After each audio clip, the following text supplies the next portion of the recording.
से हुआ था, इसलिए परिणाम क्या निकला दोनों बच्चों में?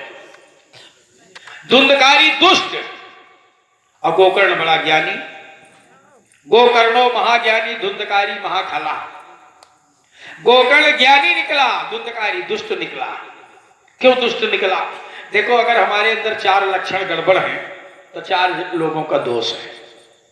हमारे यहाँ नीतिकारों ने कहा दुशीलो मात्र दोष है न। बच्चा अगर दुश्चरित्र है तो मां का दोष है, याद रखना। व्यक्ति के जीवन की पहली शिक्षक मां होती है। मां चाहे तो आज भी शिवाजी और सरदार भगत सिंह जी और चंद्रशेखर आजाद जैसे लोग पैदा हो सकते हैं। ये मां की जिम्मेदारी है, समझिए। इसी देखो, हमारे यहाँ संस्कार गर्भ से प्रारंभ होते हैं, गर्भाधान संस्कार से। गर्भाधान का भी मुहूर्त होता है। मां जब गर्भवती हो जाती है तो उसके लिए एक प्रसूति कक्ष बना दिया जाता है। प्रसूति कक्ष में देवी देवताओं के चित्र लगाने चाहिए, महापुरुषों के चित्र लगाने चाहिए, और गर्भवती मां को सुंदर सुंदर साहित्य पढ़ना चाहिए। गीता, रामचरितमानस इत्यादि, भागवत जी को पढ़ो, या महापुरुषों के जीवन चरित्र की कथाएं पढ़ना चाहिए उसको। तब बच्चा संस्कारित पैदा होगा, क्योंकि मां का गर्भ जो है कैमरे का काम करता है। यहां से संस्कार पढ़ते हैं। बड़े होने के बाद आप संस्कार नहीं डाल सकते हो। इसलिए व्यक्ति अगर दुष्चरित्र है तो बोले दुशीलो मात्र दोषेन अपित्र दोषेन मूर्खता। अगर बच्चा मूर्ख है तो पिता का दोष है, उसने शिक्षा दीक्षा की व्यवस्था नहीं करी। कार्पण्यम वंश दोषेन, व्यक्ति डरपोक है या कंजूस है तो उसकी वंश परंपरा का दोष है। कार्पण्यम वंश दोषेन, और बोले आत्मदोषा दरिद्रता, व्यक्ति अगर दरिद्र है तो उसका अपना दोष है। भाई आप कुछ करते नहीं हो, दिन भर खाली मोबाइल चलाते हो, होटल में बैठ के पकौड़ी और समोसा खाते हो, तो और करते कुछ नहीं, तो गरीब आप नहीं हम होंगे। जो मेहनत करेगा वो आराम से खा लेगा शाम को। धुंधकारी का बेटा, धुंधली का बेटा धुंधकारी दुष्ट, गोकर्णो महाज्ञानी, धुंधकारी महाखला। ये स्थिति बन गई। धीरे धीरे करके दोनों बच्चे पढ़ने गए तो धुंधकारी इतना दुष्ट कि अपने साथ के छोटे छोटे बच्चों को पटक पटक के मारता। घर में शिकायत आने लगी। अब जिस बेटे से आत्मदेव को सुख मिलना चाहिए वही बेटा दुख देने लगा। थोड़ा जवान हुआ, जब जवान हुआ तो वेश्यागामी बन गया, मांस खाने लगा, शराब पीने लगा। और देखो, मैं आपसे एक निवेदन कर दूं, हमारे जीवन में अगर एक भी दुर्गुण आया तो दुर्गुणों की पूरी फौज अपने आप आएगी, उसको आप रोक नहीं सकते हो। एक भी दुर्गुण आया तो, और सद्गुण बड़ा प्रयास करोगे तो शायद एक आधा आ जाए, शायद एक आधा आ जाए, समझे। धुंधकारी वैश्यागामी बन गया, मांस खाने लगा, शराब पीने लगा, सारे दुर्गुण उसके अंदर। अब तो घर की संपत्ति भी बेचने लगा, वेश्याओं को देने लगा। देखो, इसलिए कि वेश्या को आपके तन से मतलब नहीं है, वेश्या को आपके मन से भी मतलब नहीं है। वेश्या को अगर मतलब है तो आपके धन से है। तन के आप गोरे हो कि काले हो, वेश्या का इससे कोई संबंध नहीं है। मन के आप कैसे हो, इससे भी उसका कोई संबंध नहीं, उसको तो धन चाहिए। घर की संपत्ति देने लगा। अब आत्मदेव बड़ा दुखी, बहुत दुखी आत्मदेव। जिस बेटे से सुख मिलना चाहिए वही बेटा दुख दे रहा है, आत्मदेव रो रहा है। तो एक दिन गोकर्ण जी ने समझाया। गोकर्ण जी ने कहा, पिताजी आप तो इतने बड़े विद्वान हो, इतने बड़े ज्ञानी हो, और फिर भी ये आसक्ति में पड़े हो। बोले देहस्थि मांस रुधिरे भीमतिम त्यजत्वम अजाया सुतादिषु सदा ममताम विमुंच। कहा, पिताजी इस हड्डी और मांस के जिस शरीर में तुम आसक्ति रखे हो, इससे अपनी ममता को हटा लो। शरीर में आसक्ति हमारी है और हम शरीर में आसक्ति इतनी रखते हैं कि देखो हम टीवी भी नहीं देखते। आज हमारी यजमान जी कह रही थी कि पंडित जी उबा करे तो इसको चला लो, हमें चलाने की सहूर ही नहीं। सच में बता रहा हूं, झूठ नहीं बोलता हूं। मैं सार्वजनिक जीवन में भी झूठ नहीं बोलता हूं, आप जान लो। हंसी मजाक अलग है कि किसी से करता रहूं, और झूठ नहीं बोलता हूं सार्वजनिक जीवन में भी। अच्छा, जब सही बोलने से काम चल जाए झूठ काहे बोलोगे भाई? हमको कोई ठगी करनी नहीं, किसी से कोई फ्रॉड करना नहीं है, किसी से अनावश्यक लाभ लेना नहीं, झूठ क्यों बोलेंगे? तो हमने देखा कि हम शरीर में इतनी आसक्ति हमारी है कि टीवी में ऐड आता है और केवल इतने शरीर के लिए ये वाली क्रीम लगाओ, भैंस गाय बन जाएगी। क्रीम लगाने से कोई गोरा हो जाएगा? दुनिया में काले पैदे न होते अगर क्रीम लगाने से गोरे हो जाए। पर हम लोग सारा कुछ खरीद रहे हैं। हमारी कमाई का 1/3 अंश केवल इसी में जाता है, इतने शरीर के लिए सारा कुछ। हाथों के लिए कोई क्रीम नहीं, पेट के लिए कोई नहीं, पीठ के लिए कोई नहीं, बस इतने के लिए सब कुछ। ये वाला तेल लगाओ, ये वाला साबुन लगाओ, ये वाला पाउडर लगाओ, ये वाला ये लगाओ, वो लगाओ, क्या क्या लगाओ सब लगाते हो। बाल धोने वाला लगाते हो जिसमें अंडा होते हैं और कहते हो हमरा पहना वाला। बाल शैम्पू से धोते हो, तुम्हारा बाला पता नहीं उसके किसके बनता है, वही सब लगा रहे हो। जितनी भी कृत्रिम चीजें बहुत गंदी हैं, इनको इतना जान लेना। मजबूरी हम 3 चीजें कृत्रिम लगाते हैं खाली, तेल साबुन मंजन, इसके बिना काम ही नहीं चलता। खाली 3 चीजें कृत्रिम यूज करते हैं, बस सब बेकार है। तो निवेदन ये कर रहा था कि आसक्ति हमारी शरीर से जुड़ी हुई है, इसीलिए सब कर रहे हैं लोग। आज गोकर्ण जी ने यही समझाया। पिताजी, शरीर में क्या है? हमने कल भी बताया, हड्डियां हैं, उसमें मांस चिपका है, स्नायु चिपकी, नस नाड़ियां हैं, शिराएं धमनियां हैं तुम्हारी विज्ञान की भाषा में। अब रक्त भरा है, खून भरा है, मज्जा भरी है, पीप भरा है, मवाद भरा है, नाखून भरे हैं, थूक भरा है, खखार भरा है, यही सब भरा है। कोई सुंदरता नहीं है। ऊपर से एक चमड़ी मरी गई है, बस इसी चमड़ी की सुंदरता हम लोग देख रहे हैं। मैंने कल भी बताया था, सुंदरता इस शरीर में नहीं है। एक योगी इसी शरीर को नश्वर देखता है, एक भोगी इसी बूढ़े शरीर में सुंदरता देख लेता है। मैंने कल भी निवेदन किया था, अंग्रेजी की सूक्ति है, beauty lies in the eyes that beholder. सुंदरता देखने वाले की आंख में है, शरीर में नहीं है, पदार्थ में नहीं है, वस्तु में नहीं है। समझे? गोकर्ण ने कहा देह स्थि मांस रुधिरे, यही तो है शरीर में। इस शरीर में अस्थि है, मांस है, रुधिर है।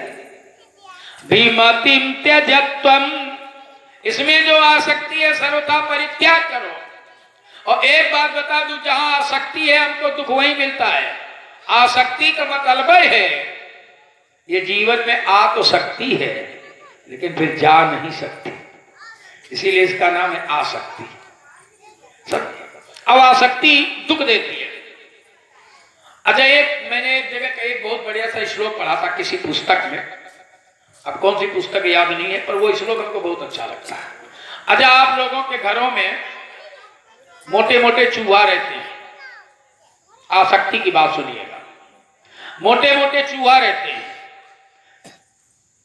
अच्छा, ईमानदारी की बात बताओ, घर में जब चूहा मरता है तो किसी को कष्ट होता है? नहीं होता। चूहा मर गया, कहीं दुर्गंध आ रही तो ढूंढा, पूंछ पकड़ के फेंक दिया उधर कूड़े में। अच्छा, घर में तोते पले होते हैं, तोता मर जाए तो तब कष्ट होगा, क्यों? अरे भाई, चूहा भी तो आपके ही घर में था। अब यही समझना है आसक्ति क्या है, थोड़ा सा समझो इसी जगह। तोता भी आपके घर में पला है, चूहे भी आपके घर में ही है। चूहे मरने से मैं दुख नहीं हुआ, तोते के मरने से दुख हुआ। क्यों? क्योंकि चूहा था तो मेरे ही घर में, पर मैंने चूहे को कभी अपना नहीं माना।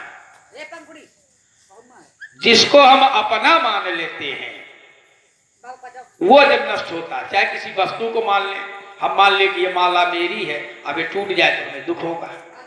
और ये मान लें कि ये माला त्रिवेदी जी की है तो टूट जाए कोई मतलब नहीं, यही तो है। तोते को हमने अपना माना है, चूहे को अपना नहीं माना था मेरे ही घर में, पर मैंने नहीं माना, इसीलिए दुख है। बोले ममेति मूलम दुखस्य, जहां मैं और मेरापन जुड़ जाए, बोले दुख वही पे है। ममेति मूलम दुखस्य और निर्ममेति च निवृत्ति सुखस्य विगमे दुखम ना दुखम ग्रह मूसिके। तोते के मरने से हमको दुख है, अगर के चूहे के मरने से दुख नहीं है। क्यों? क्योंकि तोते को हमने अपना माना है, चूहा मेरे घर में था पर उसको अपना नहीं माना। गोस्वामी जी भी यही भाव कह रहे हैं। बोले मोर, भैया संभालो इसको, भाई हारमोनियम थोड़ा खोलो भैया।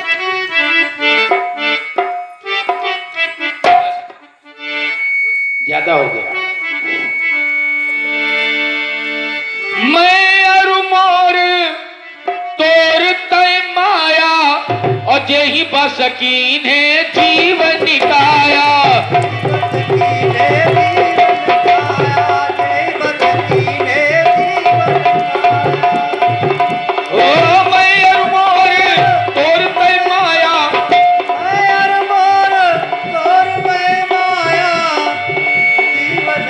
बस कीने जीव निकाया,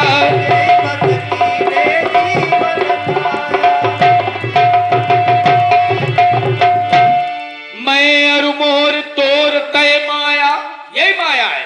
ये मैं हूं, ये मेरा है, वो तुम हो, वो तुम्हारा है। तुम्हारा नष्ट हो जाए हमें कोई कष्ट नहीं, हमारा नष्ट हो चिल्लाते। एक माता जी पानी भरने जा रही थी नल पर, विधवा थी, उनके 14-15 साल का लड़का था, नाम था पप्पू। माता जी पानी भरने जा रही थी, कुछ बच्चे जंगल की तरफ से भागते हुए आए। बोले चाची स्थिमान सरु धीरे धीमतिम त्यजत्वम अजाया सुदा दिशु सदा ममताम विमुंच। पिताजी जो पत्नी में पुत्र में तुम्हारी ममता लगी हुई है, इस ममता का परित्याग कर दो। अपस्यानिदम जगदिदम क्षण भंगु निष्ठा। कहा पिताजी ये संसार क्षण भंगुर है। देखो इसका नाम है संसार। संसार का मतलब है जो धीरे धीरे सरक रहा है। शनै है संसरति इति संसार। जो धीरे धीरे सरक रहा है वही संसार है। संसार को पकड़ने का प्रयास करोगे तो संसार आपकी पकड़ में नहीं आएगा, निकलता जाएगा। कैसे? जैसे आप बालू भरते हो, रेत बालू को, सूखी बालू आप ले लो, मुट्ठी में भरो, और जितनी मजबूती से मुट्ठी दबाओगे बालू उतनी मजबूती से आपकी उंगलियों के बीच से निकलना शुरू करेगा। यही संसार है। जितनी मजबूती से पकड़ने का प्रयास करोगे उतनी मजबूती से आपसे छूटता जाएगा। ये आप तक किसी की पकड़ में नहीं आया है, समझिए। पश्यानिदम जगदिदम बोले क्षण भंगु निष्ठा।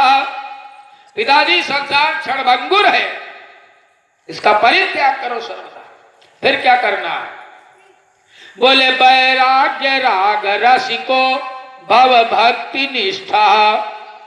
कहा पिताजी जीवन में वैराग्य पैदा करो।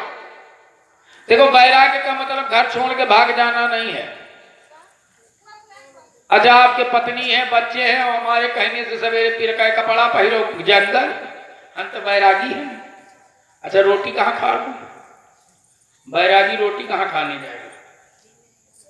मान लो आपने घर छोड़ दिया, जंगल में चले गए, रोटी के लिए तो किसी गृहस्थ के यहाँ आना पड़ेगा, है? आखिर मधुकरी करोगे या कोई भी वृत्ति से आप अधकरी वृत्ति, मधुकरी वृत्ति, कोई भी वृत्ति अपना लोगे वैरागी होने के बाद, तो रोटी तो गृहस्थों के यहाँ ही मिलेगी, तो आना तो फिर ही लौटने पड़ेगा।